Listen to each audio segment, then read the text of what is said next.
Assalamualaikum warahmatullahi wabarakatuh. Perkenalkan saya Putri Ma'arini dengan NIM 2010852006 akan mempresentasikan hasil penelitian skripsi saya dengan judul Gaya Kepemimpinan Donald Trump dalam Kebijakan Deferred Action for Childhood Arrivals atau DACA pada Dreamers.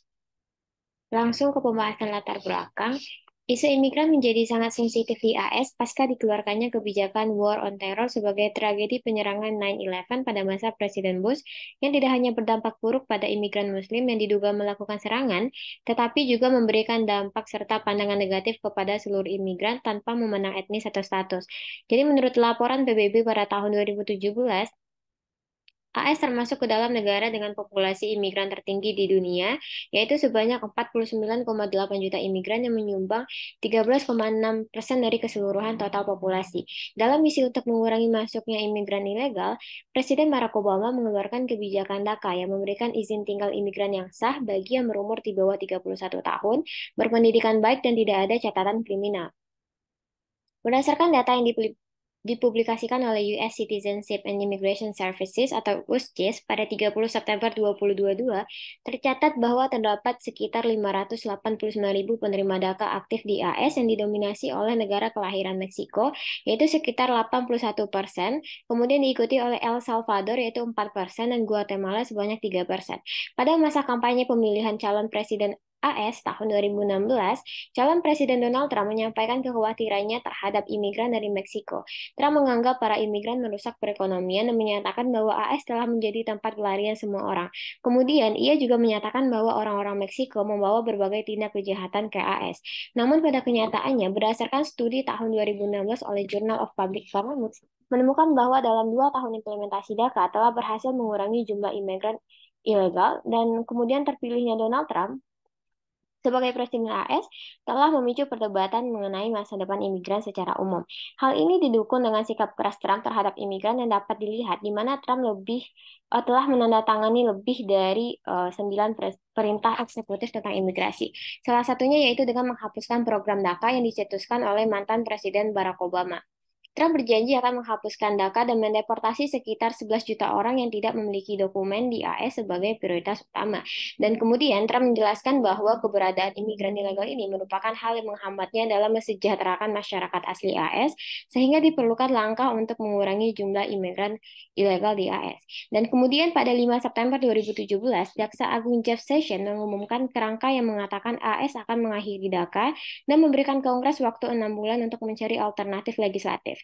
Trump berpendapat tindakan tersebut melanggar Undang-Undang Imigrasi Federal serta mendorong imigrasi tidak sah di Amerika Serikat. Dan alhasil, pada 18 Juni 2020, Mahkamah Agung AS memutuskan bahwasannya upaya Trump untuk menghapuskan DACA termasuk tindakan yang sewenang-wenang dan tidak sah. Selanjutnya, pada bulan Desember 2020, Hakim Garofis memutuskan kebijakan DACA tetap berlanjut, namun pemerintahan Trump tidak menerima permohonan baru dan membatasi perpanjangan izin kerja hanya selama 1 tahun, yang mana pada awalnya berlaku selama 2 tahun. Kemudian masuk kepada rumusan permasalahan. AS merupakan negara sebagai pengusung utama demokrasi, dan kebijakan terkait pembatasan imigrasi oleh Trump dinilai bertentangan dengan nilai-nilai demokrasi AS. Dan fenomena terkait pembatasan imigrasi dari AS yang dikenal sebagai pengusung utama demokrasi ini berkontradiktif dengan kebijakan luar negerinya. Dan hal ini didasari oleh perdagangan yang bermayoritas dari Meksiko, yang mana kekhawatiran oleh Trump ini terhadap imigran telah dimulai sejak dirinya mencalonkan diri sebagai Presiden AS dan menggaungkan slogan American First. Dan Trump berusaha untuk menghapuskan DACA dengan alasan melanggar hukum AS. Oleh sebab itu, Trump memprioritaskan upaya untuk mengembalikan imigran asal Meksiko untuk prioritas utama setelah menjabat sebagai presiden. Kemudian kebijakan DACA ini dipandang sebagai langkah menuju kepatuhan terhadap hukum hak asasi manusia internasional, khususnya prinsip non-refoulement, dengan menyediakan jalur untuk perlindungan sementara dan otorisasi kerja. Kebijakan ini menunjukkan komitmen untuk menegakkan hak-hak imigran dan memastikan keselamatan mereka. Dan hal ini juga membutuhkan kerjasama internasional dalam menangani masalah migrasi yang kompleks. Hal ini menjadi alasan bagi peneliti untuk melihat bagaimana keputusan sebuah kebijakan dapat dipengaruhi oleh karakter dan pendekatan pribadi seorang pemimpin, serta memahami interaksi antara kepemimpinan politik dan kebijakan luar negerinya. Hal ini bisa juga untuk memahami bagaimana gaya kepemimpinan Trump dapat berdampak pada politik internasional yang mana mencerminkan sikap dan pendekatan AS terhadap isu global seperti migrasi, hak asasi manusia, dan hubungan bilateral dengan negara asal imigran. Hal ini juga mempengaruhi persepsi dan citra internasional terhadap AS dengan melihat bagaimana gaya kepemimpinan Trump terhadap tatanan dunia liberal, di mana Trump ini dinilai menantang tatanan internasional yang sudah ada dan mendorong perubahan dalam norma dan institusi global. Kemudian untuk pertanyaan penelitiannya, yaitu bagaimana gaya kepemimpinan Donald Trump dalam kebijakan DACA pada Dreamers. Untuk tujuan penelitiannya yaitu untuk menjelaskan gaya kepemimpinan Donald Trump selaku aktor utama dalam kebijakan DACA terhadap Dreamers, dan untuk manfaat penelitiannya secara akademis yaitu menambah kepustakaan dalam kajian hubungan internasional terkhusus dalam lingkup pengaruh individu terhadap perumusan kebijakan luar negeri, dan kemudian secara praktis itu memberikan sumber referensi mengenai gaya kepemimpinan individu dalam perumusan kebijakan luar negeri. Untuk studi pustaka yang digunakan peneliti dalam penelitian ini sepertinya terlihat dalam slide ini. Kemudian untuk kerangka konseptual, peneliti menggunakan teori leader trait analysis oleh Margaret J. Herman dengan melakukan analisis eksplisit dari pernyataan verbal, baik melalui bentuk komunikasi seperti pernyataan pers ataupun wawancara yang diberikan oleh pemimpin tersebut.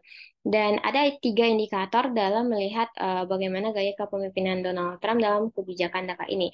Yang pertama yaitu ada reaction to political constraint, yaitu melihat apakah lebih cenderung menghormati atau menantang kendala politik. Kemudian yang kedua ada openness to information, melihat seberapa terbuka pemimpin tersebut terhadap informasi yang ada. Kemudian motivation for action, yaitu melihat apakah memprioritaskan problem focus atau relation focus.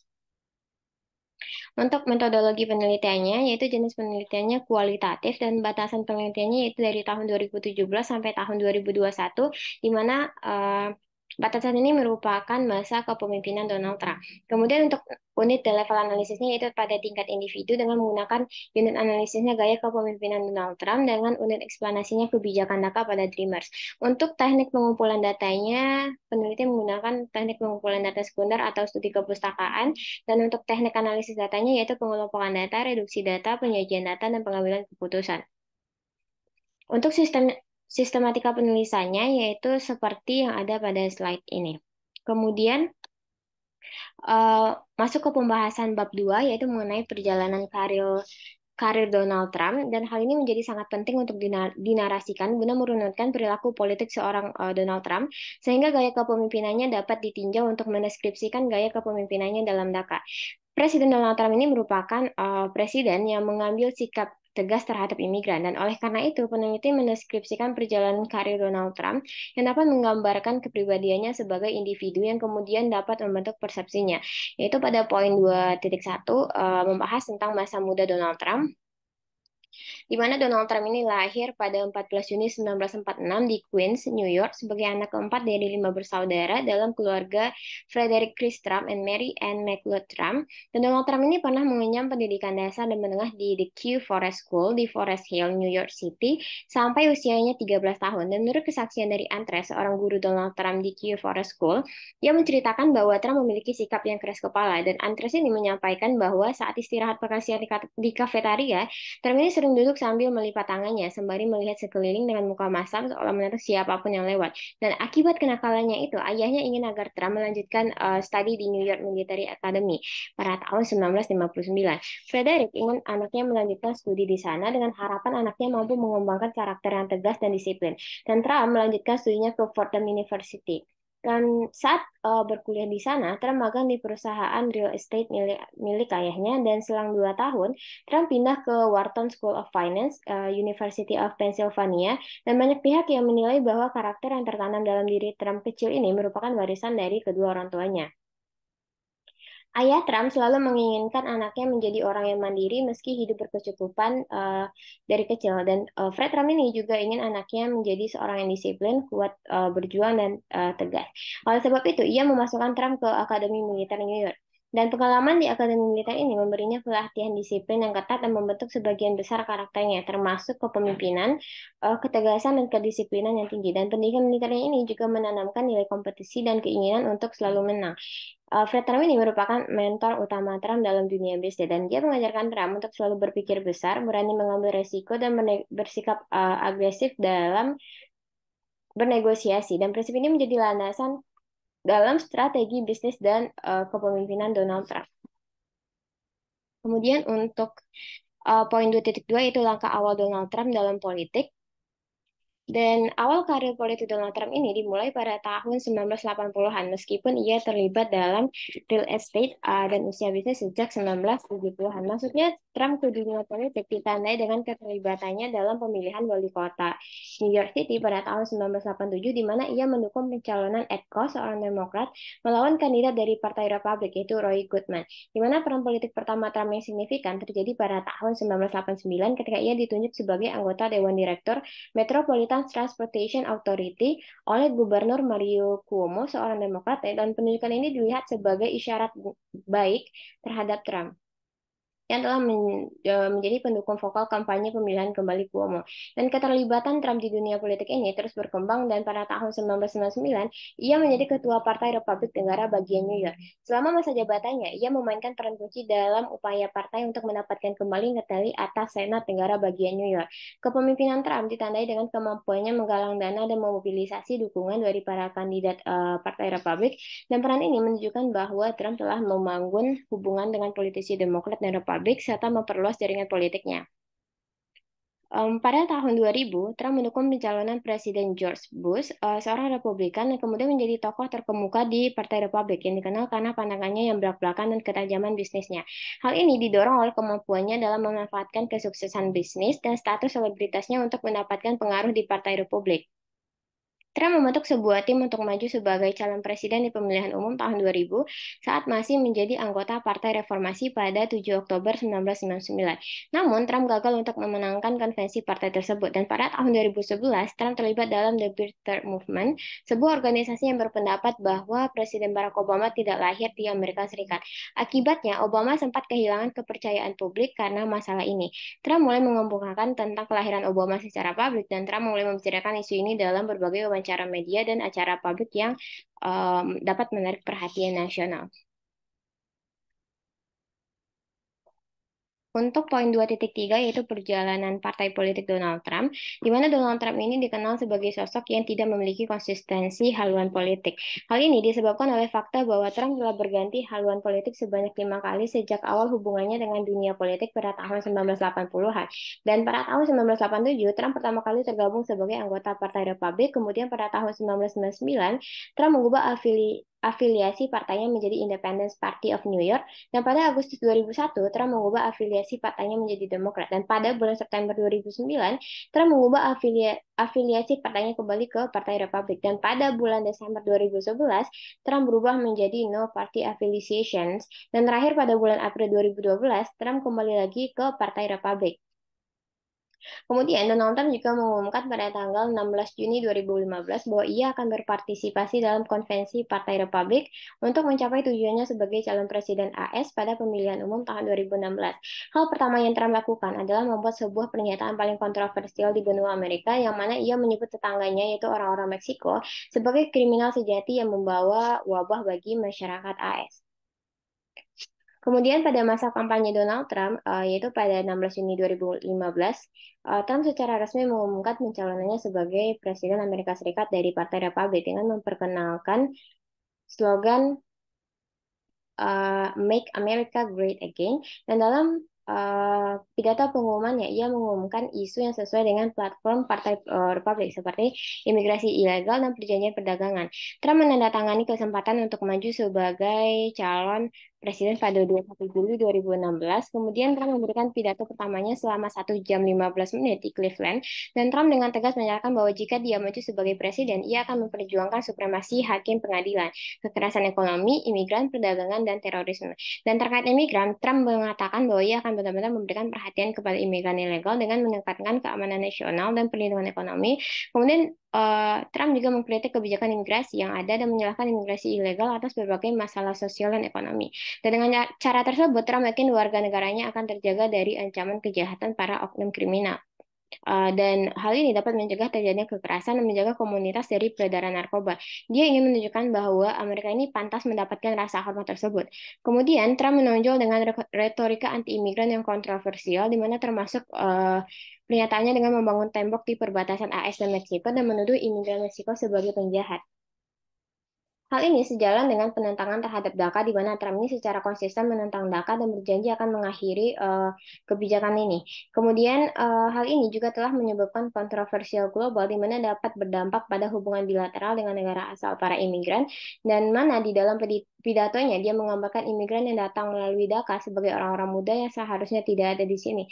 Dan Trump juga menjanjikan pengamanan perbatasan yang lebih ketat sebagai solusi untuk masalah imigrasi ilegal, dengan DACA menjadi bagian dari narasi ini. Dan kampanye Donald Trump pada tahun 2016 merupakan salah satu yang paling tidak konvensional dan kontroversial dalam sejarah politik Amerika Serikat. Kemudian untuk poin 2.5, Trump sebagai Presiden AS, dengan pemilihan Presiden AS pada tanggal 8 November 2016 yang dimenangkan oleh Donald Trump dengan perolehan Electoral College dengan 304 suara melawan 227 suara untuk Hillary Clinton, yang mana kebijakan imigrasi Trump, yaitu Trump berusaha untuk melakukan penguatan di perbatasan dengan mengarahkan pembangunan tembok di perbatasan AS dan Meksiko dengan peningkatan patroli perbatasan. Kemudian juga melakukan deportasi dan penegakan hukum, dan dalam usahanya Trump juga melakukan pembentukan ICE dalam penangkapan dan deportasi imigran ilegal dengan mengeluarkan kebijakan eksekutif order dan banyaknya inkonsistensi kebijakan. Kemudian ada retorika keras terhadap imigran asal Meksiko yang sering dikaitkan dengan kejahatan dan narkoba. Kemudian banyaknya penggunaan militer di perbatasan di sekitar Amerika Serikat ini. Untuk itu Trump berusaha untuk melakukan kebijakan imigrasi yang lebih ketat dan masuk ke pembahasan bab 3, yaitu tentang kebijakan imigrasi dan kebijakan DACA di AS. Dan untuk poin 3.1 ini kita akan membahas dinamika isu imigrasi di AS, di mana AS ini merupakan negara yang dikenal sebagai negeri kaum imigran. Dan para imigran ini masuk ke AS untuk mencari kesempatan dan kebebasan yang lebih baik untuk kedepannya, dan keberadaan imigran ini telah menjadi bagian penting serta memiliki sejarah panjang di AS. Dimulai pada masa kolonial pada abad ke-17, yaitu ada sekitar 400.000 orang Inggris bermigrasi ke koloni Amerika, namun hanya setengahnya yang tinggal secara permanen. Sejarawan juga memperkirakan setidaknya ada 1 juta imigran Eropa yang masuk ke AS tahun 1600 sampai tahun 1799. Dan pada tahun awal kemerdekaan AS, jumlah imigran yang masuk ke AS kurang dari 8.000 orang per tahun. Dan setelah tahun 1820, imigrasi berangsur-angsur meningkat, dan dari tahun 1836 hingga 1914, lebih dari 30 juta orang Eropa bermigrasi ke AS. Artinya, selang 78 tahun, rata-rata jumlah imigran yang masuk ke AS yaitu sebanyak 380.000 orang per tahun. Hingga pertengahan abad ke-20, imigran yang masuk ke AS didominasi oleh pendatang dari Eropa Barat dan Eropa Utara. Dan hal ini disebabkan adanya pembatasan untuk imigrasi non-Eropa. Dan kebijakan ini juga berubah sejak Presiden Lyndon Johnson yang menandatangani Undang-Undang Keimigrasian dan Kebangsaan tahun 1965 yang disahkan oleh Kongres yang dikuasai oleh Demokrat. Dan undang-undang tersebut menggantikan sistem kuota AS yang lama berdasarkan asal negara yang lebih menyukai imigrasi dari negara Eropa dengan sistem yang baru yang lebih terbuka dan memperkenalkan konsep migrasi yang disponsori oleh keluarga. Setelah itu, imigrasi ke AS bergerak secara dramatis dengan lebih banyak orang yang datang berasal dari Amerika Latin, Asia, dan Afrika. Dan tidak semua imigran yang masuk ke AS datang secara legal. Dan pada tahun 1986, Presiden Ronald Reagan menandatangani Undang-Undang Reformasi dan Kontrol Imigrasi yang juga dikenal sebagai Amnesti 1986 yang melegalkan status sekitar 2,7 juta imigran yang tidak berdokumen. Selanjutnya, Presiden George Bush menandatangani Undang-Undang Imigrasi tahun 1990 yang menyebabkan meningkatnya jumlah imigrasi legal ke AS sebesar 40%. Dengan meningkatnya jumlah imigran yang masuk ke AS pada tahun 1996, Presiden Bill Clinton juga merekomendasikan Komisi Reformasi Imigrasi AS untuk mengurangi jumlah imigran legal yang masuk ke AS dari 800.000 orang ke 550.000 orang per tahun.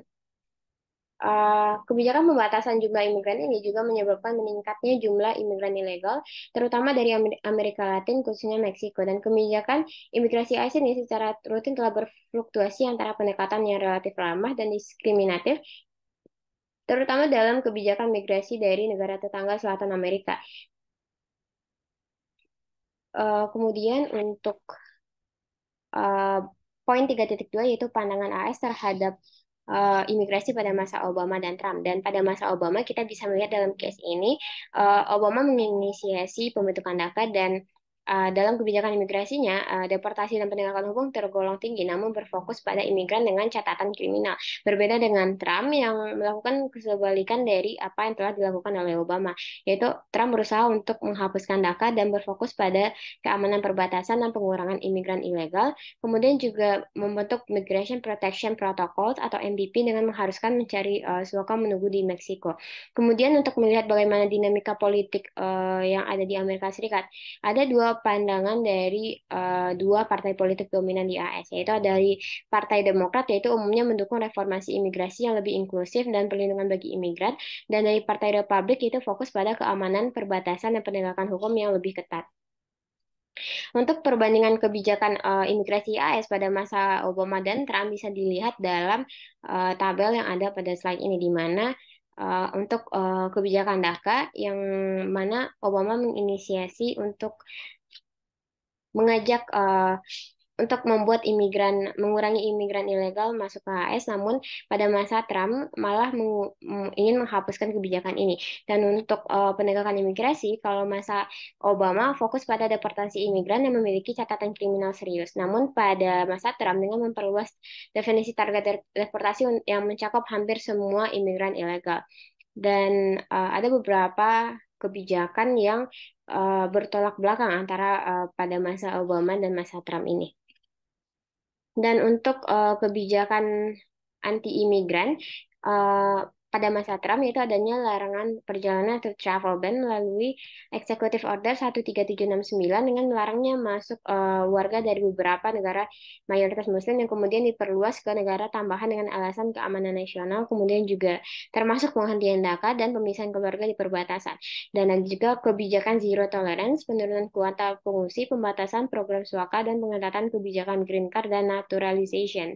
Dan untuk American First dan kebijakan imigrasi Trump ini juga memprioritaskan American interest, economic protectionism, national security, dan pada masa kampanyenya, Trump juga mengumumkan dengan akan membangun tembok perbatasan, kemudian penguatan patroli perbatasan, dan penguatan visa dan pekerjaan, dan peraturan dari public charge, dan pembatasan masuk dengan pengecekan latar belakang yang kuat.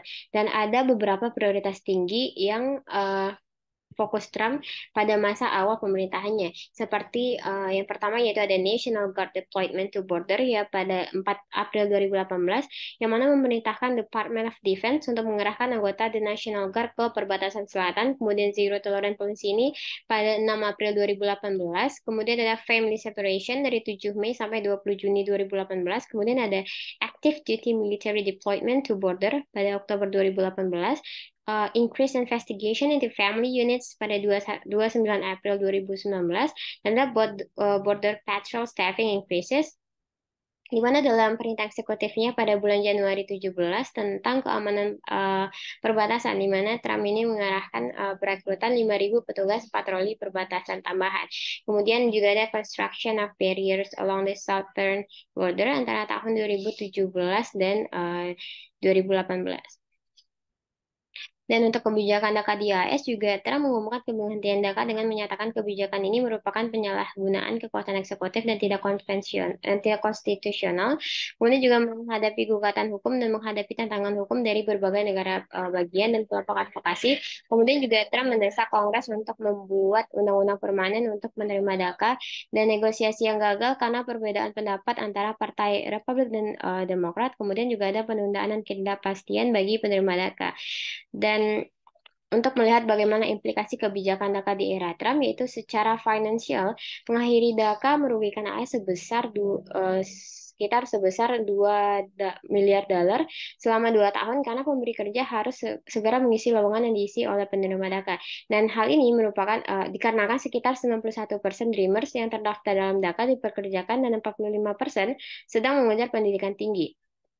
Penghapusan DACA akan menghambat akses Dreamers ke pendidikan tinggi dan kesempatan kerja, dan akan mengurangi potensi sumber daya manusia dan inovasi. Kemudian juga pemerintah federal juga harus mengeluarkan biaya sekitar 60 miliar dolar untuk mendeportasi penerima DACA, dan Dreamers yang dilindungi oleh DACA berkontribusi signifikan terhadap ekonomi AS. Dan studi menunjukkan bahwa penghentian DACA dapat menyebabkan kerugian ekonomi hingga 460,3 miliar dolar dalam PDB nasional selama dekade berikutnya. Dan adanya ketidakpastian hukum dan status imigran penerima DACA dapat menciptakan ketakutan dan kecemasan di kalangan Dreamers yang mempengaruhi kesejahteraan mereka. Kemudian penghapusan DACA dapat mengakibatkan kehilangan tenaga kerja yang terampil, kemudian juga penurunan pendapatan pajak dan peningkatan biaya sosial akibat deportasi. Dan hal ini juga dapat menciptakan polarisasi politik yang mendalam dan mempengaruhi hasil pemilihan serta kebijakan publik di masa depan. Dan dikarenakan kebijakan keras terhadap imigran, termasuk penghentian DACA, mempengaruhi persepsi global terhadap AS dan hubungannya dengan negara-negara asal Dreamer. Dan hal ini dapat memperburuk hubungan diplomatik dan mengurangi pengaruh AS dalam negosiasi dan kerjasama internasional terkait imigrasi. Kemudian adanya hubungan AS dengan negara asal penerima DACA, yaitu dengan negara mayoritasnya yaitu Meksiko. Pemerintah Meksiko ini juga mengutuk keputusan Trump untuk mengakhiri DACA dan menawarkan bantuan hukum kepada penerima DACA yang kembali ke Meksiko. Dan hal ini diutarakan oleh Presiden Enrique Pena Nieto. Yaitu kami sangat menyesali keputusan ini dan akan memberikan bantuan hukum kepada semua penerima DACA. Dan melihat dari pernyataan Trump sendiri, yang mana menyebut imigran Meksiko sebagai penjahat pada kampanye 2016, kemudian juga Trump juga menyatakan bahwa we're going to build a wall and Mexico is going to pay for it pada kampanye 2016. Dan juga ditambahkan dalam pernyataannya, they're bringing drugs and they're bringing crime. They're rapists and some I assume are good people. Dan hal ini juga berlaku kepada negara lain dari pernyataan Trump untuk negara El Salvador dan Guatemala, kemudian juga negara Honduras. Kemudian untuk melihat gaya kepemimpinan Donald Trump dalam kebijakan ini bisa dilihat dalam indikator dalam teori Herman, yaitu yang pertama yaitu reaction to political constraint, yaitu bisa dilihat bagaimana kendala politik yang dihadapi oleh Trump selama proses penghapusan kebijakan ini. Dari proses pengumuman rencana penghapusan DACA ini pada September 2017, di mana mendapatkan kritik luas dari Demokrat, kemudian juga ada kelompok advokasi imigran dan sebagian Republikan, di mana Trump ini juga mendapat tekanan politik dari berbagai pihak yang mendukung DACA, termasuk lobistis dan pemimpin komunitas. Namun, Trump juga menyatakan bahwa DACA adalah program ilegal yang harus diserahkan ke Kongres untuk diselesaikan secara legislatif. Kemudian, dengan memberikan waktu 6 bulan kepada Kongres untuk menemukan solusi legislatif, dan di mana hal ini Trump berupaya membuat anggota Kongres untuk mencari solusi bipartisan. Namun, dengan adanya ketidakmampuan Kongres untuk mencapai kesepakatan yang komprehensif tentang reformasi imigran, Trump mendorong Kongres untuk bertindak dan menyatakan kesiapan untuk menandatangani undang-undang yang adil dan akan membawa benefit kepada warga asli Amerika Serikat itu sendiri. Walaupun menghadapi beberapa tuntutan hukum yang diajukan oleh negara bagian dan organisasi advokasi imigran, namun Trump tetap mengkritik keputusan pengadilan dan menyatakan bahwa sistem peradilan telah bias terhadap administrasinya. Dan Trump juga mengajukan banding atas putusan pengadilan yang menghalangi penghentian DACA, yang mana Trump ini menegaskan bahwa administrasi ini memiliki hak untuk mengakhiri DACA dan berharap Mahkamah Agung akan mendukungnya. Namun, alhasil keputusan Mahkamah Agung tetap menyampaikan bahwa administrasi Trump tidak mengikuti prosedur yang tepat dalam upaya mengakhiri DACA. Kemudian dalam hal ini dikarenakan DACA ini tidak jadi dihapuskan, namun dengan beberapa perubahan kebijakan, maka Trump menggunakan media sosial Twitter untuk menyampaikan opininya terhadap hal ini. Kemudian dalam keterbukaan informasi juga Trump mendapatkan informasi atas bagaimana jika program ini dihapus maka akan merugikan Amerika. Namun Trump tetap menghiraukan informasi yang ada dan tetap ingin melanjutkan proses dalam penghapusan kebijakan DACA ini. Walaupun banyak pihak yang menentang dan memberikan masukan kepada Trump, namun Trump tetap bersikeras untuk menghapuskan kebijakan ini. Dan alhasil dengan tidak jadinya dihapuskan kebijakan ini, Trump mengubah beberapa kebijakan yang memberatkan kepada penerima DACA ini. Kemudian untuk motivasi bertindak, Trump ini didasari dengan keinginannya dengan ya sejalan dengan slogan yang digaungkannya yaitu Make America Great Again dengan menggunakan mengupayakan American First dengan mengupayakan kepentingan warga negara asli Amerika di atas kepentingan segalanya. Di mana hal ini juga mendukung apa yang telah dilakukan oleh Trump selama masa jabatannya pada tahun 2017 sampai tahun 2021. Kemudian masuk ke kesimpulan dan saran, jadi mantan Presiden Barack Obama ini mengeluarkan kebijakan DACA untuk memberikan izin menetap sementara yang bisa diperpanjang dalam jangka waktu 2 tahun. Namun, terpilihnya Donald Trump sebagai presiden telah membuat ketidakpastian hukum bagi penerima DACA. Dan hal ini telah dimulai sejak masa kampanye Trump pada tahun 2016 yang menggunakan slogan Make America Great Again yang mendahulukan kepentingan masyarakat asli di atas yang lainnya. Dan Trump telah berupaya untuk mengeluarkan berbagai kebijakan untuk mengurangi jumlah imigran di AS meskipun pada akhirnya kebijakan DACA tidak jadi dihapuskan, namun dengan beberapa kebijakan yang diubah oleh Trump menunjukkan keseriusan Trump dalam menanggulangi permasalahan imigran di AS. Dan selama proses tersebut, Trump telah menunjukkan motivasi menentang kendala politik dan mengabaikan seluruh input dan informasi yang dilayangkan padanya, sehingga Trump dicirikan sebagai pemimpin yang crusader, directive, and goal-driven sesuai dengan kerangka pemikiran Margaret J. Herman. Dan saran untuk penelitian selanjutnya yaitu menyempurnakan kajian ini menggunakan kerangka pemikiran yang berbeda sehingga dominasi dari Donald Trump ini dapat dikembangkan dari sudut pandang yang berbeda. Dan sekian hasil presentasi penelitian skripsi dari saya. Assalamualaikum warahmatullahi wabarakatuh.